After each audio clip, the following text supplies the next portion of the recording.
সবুজে ভরা মাঠ, এর পিছনে রয়েছে কৃষকদের অক্লান্ত পরিশ্রম, মেহনত এবং তাদের বুদ্ধিমত্তার সঠিক পরিকল্পনার পরিচয়।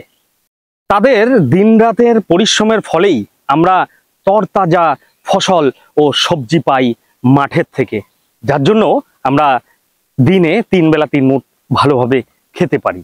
আমাদের উচিত তাদেরকে সম্মান করা, কারণ আজকে তারা আছে এবং আগামী দিনেও তারা থাকবে। তারা না থাকলে এই মানব সমাজ অর্থাৎ মানব সভ্যতা ধীরে ধীরে ধ্বংসের মুখে পতিত হবে।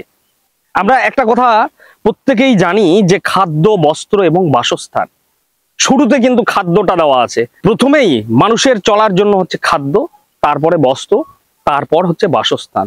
তাই আমাদেরকে ভালো থাকতে গেলে প্রথমে খাদ্যের অন্বেষণ করতে হবে।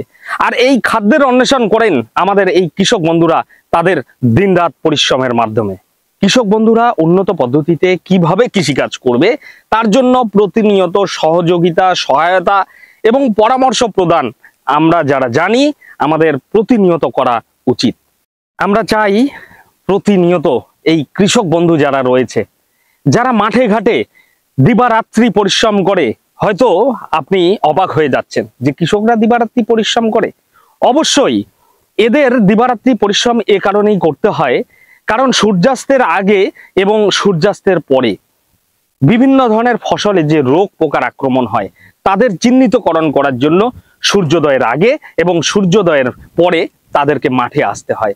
তাহলে 24 ঘন্টা যদি দিন এবং রাত হয়, তাদের মধ্যে 14 থেকে 16 ঘন্টা, কোনো কোনো সময় 18 ঘন্টা তাদেরকে মাঠে পরিশ্রম করতে হয়। তাই তাদেরকে আবারও আমরা স্যালুট জানাই, ধন্যবাদ ও শুভেচ্ছা জ্ঞাপন করছি আমাদের প্রতিটি কৃষক বন্ধুকে।